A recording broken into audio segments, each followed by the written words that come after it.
neviem, nejako ma to chytilo. Vždycky som chcel niečo tvoriť, vyrezávať a tak. No a vzhľadom na to, že mám známych, ktorí už vyrezávajú do dreva, tak som chcel skúsiť vlastne niečo vyrezať do skaly.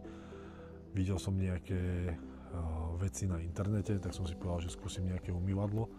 No a týmto vlastne začalo, išlo to umývadlo, potom nejaký ten stojan na víno, nejaké misky, svietniky a takto pomaličky. No a stretol som sa s jedným pánom, on sa volá Milan Orsák, to je také dosť zvučné meno v Martine, lebo veľa vecí tvoril pre mesto Martina, alebo vyrábal. Naposledy robil vlastne bronzové srdce pre darcov orgánov na Národný cintorín. Vlastne s tým som sa dal nejako dokopy, no a išlo to tak ruka v ruke.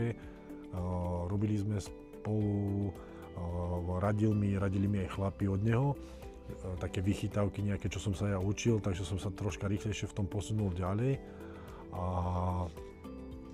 vlastne prišla nejaká doba, kedy on chcel skončiť, už mal toho vyše hlavy, vlastne nejakých 30 rokov podnikania.